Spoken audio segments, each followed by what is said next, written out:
UPI यानी जिसने हमारे लेन देन का अंदाज ही बदल दिया, शायद अब हमेशा के लिए मुफ्त नहीं रहेगा। खबर है कि सरकार जल्द ही यूपीआई ट्रांजैक्शंस पर नया चार्ज लगाने की तैयारी में है। आखिर ये चार्ज है क्या, किसे नुकसान होगा और आम लोगों को या दुकानदारों को नुकसान होगा, ये जानेंगे। और कुल मिलाकर ये हमारी और आपकी ज़िंदगी और जेब पर कितना असर डालेगा, इस पे भी बात करेंगे। ये होगी हमारी आज की पहली खबर। दूसरी खबर में ये बताएंगे कि अमेरिका और चीन के बीच ट्रेड वॉर में क्या नया मोड़ आया है। लंदन में हुई हाई लेवल बातचीत से फाइनल ट्रेड डील की उम्मीद जगी है। क्या रेयर अर्थ मिनरल्स वाला सुलझ गया है मामला या अभी भी फंसा है पेज, ये सब जानेंगे आज के खर्चा पानी में। नमस्ते, हम हैं सिद्धांत और ऑब्वियसली आप देख रहे हैं खर्चा पानी। Brought to you by Sharda University, New India Assurance and Hire. Where the software engineer meets the gifted content writer. The world comes together at Sharda University. Unified payment interface बोले तो UPI, वही UPI जिसका इस्तेमाल लोग आज चाय की टपरी से लेकर बड़े बड़े मॉल्स में कपड़े लत्ते खरीदने तक में कर रहे हैं। खबर यह है कि यूपीआई आपकी जेब पर बोझ बनने जा रहा है। जी हां, ठीक सुना आपने। खबर आई है कि सरकार जल्द ही यूपीआई ट्रांजैक्शंस पर चार्ज लगाने की तैयारी में है। एनडीटीवी प्रॉफिट में प्रकाशित श्रीमी चौधरी की रिपोर्ट के मुताबिक केंद्र सरकार यूपीआई के जरिए होने वाले 3,000 रुपए से ज्यादा के लेन देन पर मर्चेंट डिस्काउंट रेट यानी एमडीआर लगाने पर विचार कर रही है। मतलब साफ, अगर आप 3,000 रुपए से ज्यादा का पेमेंट यूपीआई से करते हैं तो उस पर कुछ फीस लग सकती है। इस रिपोर्ट में बताया गया है कि इस बारे में जून 2025 के पहले हफ्ते में प्रधानमंत्री कार्यालय, आर्थिक मामलों के विभाग और वित्तीय सेवा विभाग के बीच एक बैठक हुई थी। मीटिंग में ही ये तय हुआ। हालांकि मीटिंग से आए नोट्स यदि सही हैं तो ये एमडीआर छोटे साइज वाले यूपीआई पेमेंट्स पे नहीं लगेगा। राहत की बात है। आपको बताते हैं कि एमडीआर है क्या। Full form merchant discount rate. जब आप किसी दुकान पर यूपीआई, क्रेडिट कार्ड या डेबिट कार्ड से पेमेंट करते हैं तो दुकानदार को उस ट्रांजैक्शन के लिए बैंक या पेमेंट सर्विस प्रोवाइडर को एक छोटी सी फीस देनी पड़ती है।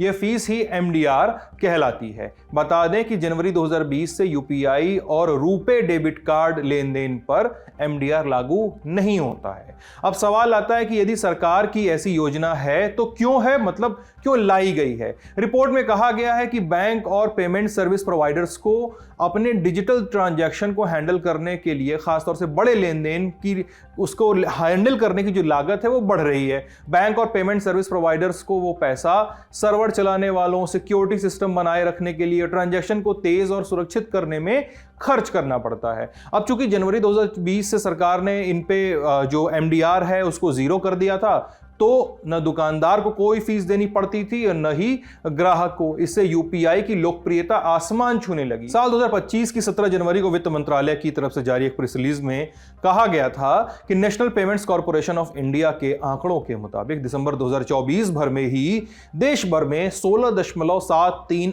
अरब यूपीआई ट्रांजैक्शंस हुए थे। ट्रांजैक्शन का नंबर है ये, अमाउंट 23.25 लाख करोड़ रुपए, इतने का लेन देन किया गया। वहीं साल 2024 में पूरे साल भर में यूपीआई के जरिए 172 अरब रुपए का लेन देन किया गया था। यह अपने आप में एक रिकॉर्ड है। लेकिन सच ये भी है कि यूजर्स की संख्या के साथ प्लेटफॉर्म की लागत भी बढ़ रही थी। एनडीटीवी की रिपोर्ट में जानकारी दी गई है कि सरकार ने साल 2020 में जब से यूपीआई लेन देन पर एमडीआर जीरो किया था, इसकी पॉलिसी लागू की थी, तब से पर्सन टू मर्चेंट ट्रांजैक्शन काफी बढ़ा। मतलब ये वो ट्रांजैक्शन है कि जो लोग यूपीआई के जरिए दुकानों पर या ऑनलाइन स्टोर से या अन्य जगहों पे पेमेंट कर रहे हैं, उनकी रकम पिछले 5 सालों में 60 लाख करोड़ रुपए हो चुकी है। यह दिखाता है कि यूपीआई कितना पॉपुलर और भरोसेमंद हो गया है। लेकिन इस मुफ्त की सेवा की वजह से बैंकों और पेमेंट कंपनियों को हो रहा है भारी नुकसान। वो कह रहे हैं कि अगर उन्हें इस सिस्टम को चलाना है तो कुछ फीस तो लेनी ही पड़ेगी, लेकिन कितनी फीस देनी पड़ सकती है, यानी कि एमडीआर की दरें कितनी हो सकती हैं जो अब लगेंगी। रिपोर्ट बताती है कि पेमेंट्स काउंसिल ऑफ इंडिया ने सुझाव दिया है कि बड़े मर्चेंट्स के लिए यूपीआई ट्रांजैक्शंस पर 0.3% का एमडीआर लगाया जाए। मान लीजिए आपने किसी दुकान पर 5,000 रुपए का सामान खरीदा और यूपीआई से पेमेंट किया। अगर एमडीआर 0.3% है तो दुकानदार को बैंक को अपने 15 रुपए की फीस देनी होगी और आपने 10,000 का किया तो वो 30 रुपए हो जाएगा। मतलब 0.3% के हिसाब से। हालांकि ये दर जो है वो क्रेडिट और डेबिट कार्ड्स पर फिलहाल लगने वाली फीस के मुकाबले काफी कम है।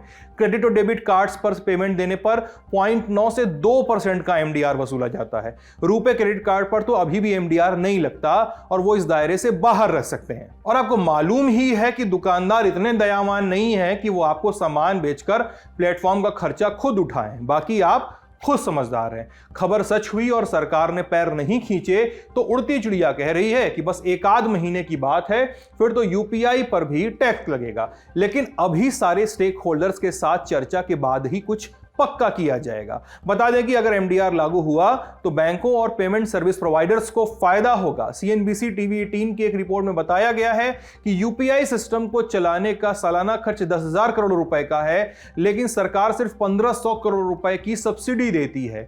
10,000 में से 1,500 घटाइए, जो बचा 8,500 करोड़ है वो नुकसान के जोन में जाता है। एमडीआर से व्यवसायियों को इस नुकसान की भरपाई करने में मदद मिलेगी। अब दूसरी बड़ी खबर पे चलते हैं, उसके पहले एक व्यावसायिक व्यवधान। कोई मेडिकल रन आउट नहीं, बस पाएं पूरा कवरेज। पेश है न्यू इंडिया एश्योरेंस युवा भारत स्वास्थ्य बीमा योजना। अधिक जानकारी के लिए वेबसाइट पर जाएं। इस खबर ने पूरी दुनिया को अपनी चपेट में ले रखा है। खबर है कि अमेरिका और चीन ट्रेड डील की ओर बढ़ रहे हैं। क्या हाल ही में लंदन में हुई हाई लेवल बातचीत में मामला सेटल हो गया है? शुरू करते हैं बात तारीख 2 अप्रैल 2025 से। डोनाल्ड ट्रंप ने, यूएस प्रेसिडेंट डोनाल्ड ट्रंप ने चीन से आने वाले सामानों पर 145% तक का भारी भरकम टैरिफ लगा दिया। जवाब में चीन ने भी अमेरिकी सामानों पर 125% का और टैरिफ लगाया और रेयर अर्थ मिनरल्स जैसे जरूरी सामानों के निर्यात पर रोक लगा दी। देशों के बीच व्यापार लगभग ठप हो गया। फिर लगी तारीख 9 और 10 जून की। जगह लंदन का लैंकेस्टर हाउस। दोनों देशों के बीच 2 दिन की गहन बातचीत हुई और खबर आई सीएनबीसी की रिपोर्ट के मुताबिक अमेरिका और चीन एक व्यापार समझौते पे पहुंच गए हैं और अब बस इस समझौते को दोनों देशों के नेताओं की मंजूरी का इंतजार है। लंदन में हुई इस अहम बातचीत में दोनों देशों के बड़े बड़े अधिकारी शामिल थे। दोनों देशों के जो अधिकारी शामिल थे उनके नाम आप स्क्रीन पर देख सकते हैं।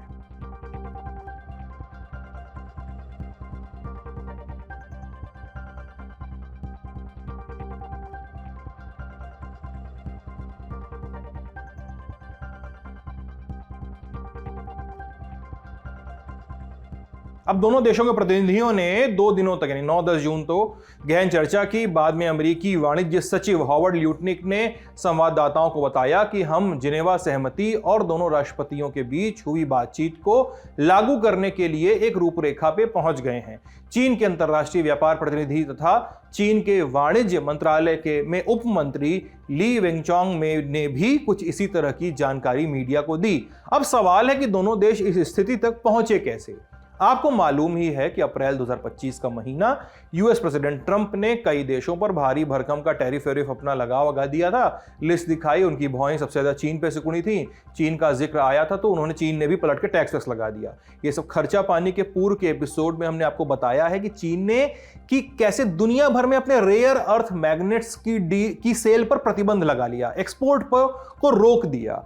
हमारे यहां भी, भारत में भी कार का प्रोडक्शन इससे हैम्पर हुआ है। भारत और जापान के साथ यूएस और जर्मनी जैसे देश भी प्रभावित हुए हैं। ईवी नहीं, पेट्रोलियम फ्यूल पर चलने वाली कारों के भी प्रोडक्शन में कमी आई है। कई जगह तो कारों का प्रोडक्शन रुक भी गया है। अब इस एपिसोड का लिंक अगर आपको रुचि हो तो इस एपिसोड के डिस्क्रिप्शन में मिल जाएगा। अब जब बात रेयर अर्थ मैग्नेट्स पे, मिनरल्स पे आई तो चीन का दबदबा साफ था। अमेरिका के कॉमर्स सेक्रेटरी हॉवर्ड ल्यूटनिक ने बयान जारी किया, कहा कि दोनों देशों के बीच गतिरोध को खत्म करना ही होगा। फिर आई 12 मई की तारीख। इस दिन क्या हुआ उसके पहले एक और एड देख लेते हैं।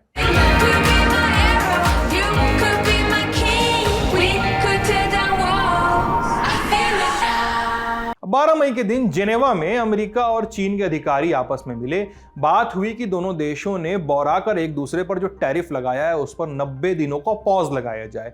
इसके बाद चीन के प्रोडक्ट्स पर अमेरिका में 30% और अमेरिका के प्रोडक्ट्स पर चीन में औसतन 10% का टैरिफ लगेगा, यह तय हुआ। यानी एक व्यापक कटौती कर दी गई। दोनों देशों ने साझा बयान जारी किया कि 14 मई से व्यवस्था इसी रास्ते पर बढ़ेगी। लेकिन कुछ ही दिनों बाद दोनों देश एक दूसरे पर फिर से इल्जाम लगाने लगे। इंडियन एक्सप्रेस में प्रकाशित अनिल सासी की रिपोर्ट बताती है कि परस्पर इल्जाम लगे कि कोई भी देश जेनेवा में किए अपने वादे को पूरा करने को रेडी नहीं है। दोनों कह रहे थे कि अगला देश ऐसा काम कर रहा है जिससे उसे उनके मंसूबों पे सवाल उठाए जा सकते हैं। फिर उस पूरे घटनाक्रम में सबसे अहम मोड़ आया 5 जून के दिन। इस दिन व्हाइट हाउस से एक फोन कॉल आया बीजिंग। कॉल के एक ओर यूएस प्रेसिडेंट डोनाल्ड ट्रंप और दूसरी ओर चाइनीज प्रेसिडेंट शी जिनपिंग। समाचार एजेंसी एसोसिएटेड प्रेस की खबर के हवाले से आई कुछ जानकारियां शेयर करते हैं। यह फोन कॉल लगभग 1.5 घंटे तक चली। एजेंडा दोनों देशों के बीच व्यापारिक संबंधों को ट्रैक पे लाया जाए। बातचीत में ट्रंप ने कहा कि दोनों देशों के बीच टैरिफ और रेयर अर्थ को लेकर जो तनातनी है उसे जल्द खत्म किया जाना चाहिए। उधर शी जिनपिंग ने मांग भी रखी कि अमेरिका ने चीन के खिलाफ जो कदम उठाए हैं उन्हें वापस लिया जाए। साथ ही चीन की टेक्नोलॉजी और स्टूडेंट वीजा पर जो रिस्ट्रिक्शन लगाए गए हैं उन्हें भी वापस लिया जाए। दोनों राष्ट्राध्यक्षों ने एक दूसरे को अपने वतन आने का न्योता दिया। साथ ही ऐलान किया कि दोनों देशों के अधिकारी जल्द से जल्द मुलाकात करेंगे। कुछ एक दिनों में मीटिंग की जगह घोषित हुई लंदन। फिर 9 और 10 जून को मीटिंग हुई जिसके ब्यौरे हमने आपसे अभी साझा किए हैं। लंदन में हुई मीटिंग में अधिकारियों ने तय किया कि दोनों देश व्यापारिक समझौता तो करेंगे, अभी समझौता हुआ नहीं है। अब इसका खाका खींचा जाएगा और फिर अमेरिका और चीन के राष्ट्रपतियों की मंजूरी आएगी, तब कहीं जाके डील फाइनल होगी। तो लंदन में बात ये तय हो गई। फिर से बता दे रहे हैं कि रेयर अर्थ मिनरल्स पे प्रतिबंध हटाएगा चीन, बदले में अमेरिका कुछ और रियायत देगा, एक्सपोर्ट कंट्रोल्स को हटाएगा, ढिलाई देगा, स्टूडेंट वीजा का काम जो है वो चीन के लिए आसान करेगा। लेकिन दोनों देश हत्थे से छूटे हुए हैं। ऐसे में कयास लग रहे हैं कि ट्रेड डील पे सहमति बन भी गई है या अभी कोई कसर बाकी है। सुनते हैं एक्सपर्ट्स को। जिनीवा में जो ट्रूस जैसी एक स्थिति बनी थी कि एक गुड फेथ में बातचीत कम से कम शुरू हुई, उस माहौल को वो आगे लेके जाएंगे। लेकिन इसके अलावा अभी कोई ये लीगल प्रारूप नहीं है इसका, क्योंकि ये जो फ्रेमवर्क अग्रीमेंट बना है इसको डोनाल्ड ट्रंप और शी जिनपिंग दोनों ही अपनी सहमति प्रदान करेंगे और उसके बाद ये बात जो है वो आगे बढ़ेगी। लेकिन सबसे जल्दी हुआ ये है, इसका इम्पैक्ट जो देखने में आया है वो ये कि मार्केट्स ने बेटर रिस्पॉन्ड किया है, क्योंकि दोनों साइड का जो टोटल ट्रेड है वो $600 बिलियन का है। लेकिन इसके बावजूद ऐसा नहीं है कि इस पर्टिकुलर जो सेट ऑफ टॉक्स है लंदन में जो हुए हैं उससे जो तकरीबन $295 बिलियन का जो ट्रेड डेफिसिट है अमेरिका का चाइना के साथ, उसके स्ट्रक्चरल कॉजेस को डील करने के लिए कुछ नहीं हुआ है। This is specifically about semiconductors and rare earth. सवाल यह है कि दोनों देशों में किन मुद्दों को लेकर सहमति बनती अभी दिख रही है और आगे का आउटलुक क्या है। ये टॉक्स का जो मेन टेकअवे था वो ये था कि 2 अप्रैल जिसको ट्रंप ने लिबरेशन डे करके जो टैरिफ्स बहुत सारे लगा दिए थे, उन टैरिफ्स को हटा दिया था और उसके बाद उसके रिटेलिएशन में जो चाइना ने टैरिफ्स लगाए थे, चाइना ने उसको भी हटा लिया था। तो जिनीवा टॉक्स में ये खास बात हुई थी। पर इसका मतलब ये नहीं कि सारे के सारे टैरिफ्स हटा लिए। जो अभी बेस टैरिफ्स थे वो जो कुछ 30-35% है वो अभी भी लगा हुआ है। ये अप्रैल 2 के बाद जो तनाव बढ़ा था उसको उसके बाद उन्होंने रोल बैक कर लिया दोनों साइड्स ने। तो टैरिफ्स को लेकर एक प्रोग्रेस जरूर है, लेकिन प्लीज इस बात को समझने वाली बात यह है कि जो डोनाल्ड ट्रंप का मेन मुद्दा है चाइना के साथ ट्रेड वॉर्स का, और जिसके वजह से डोनाल्ड ट्रंप बार बार मैन्युफैक्चरिंग को अमेरिका में वापस लेकर आना चाहते हैं, उसके स्ट्रक्चरल कॉजेस जो हैं वो इससे नहीं डील होते हैं। ये केवल आप ये समझ लें कि चूंकि ये दुनिया की सबसे बड़ी 2 इकोनॉमीज हैं और इनके किसी भी तरीके के नी जर्क रिएक्शन या कोई भी इस तरह के डिसीजन से पूरी दुनिया में एक तरह से इकोनॉमिक शॉकवेव्स जाती हैं। इस चीज को कर्व करने के लिए ही ये बातें हुई हैं। अब बात साफ, मस्क से झगड़ा ठंडा, चीन से झगड़ा ठंडा, ट्रंप मीम मटेरियल हो चुके हैं ऐसा कहते हैं जानकार। आज के खर्चा पाने में इतना ही लिखा हमारे साथी प्रदीप ने। मैं सिद्धांत, आप लल्लन टॉप देख रहे थे। स्वस्थ रहिएगा, मस्त रहिएगा। बहुत बहुत शुक्रिया।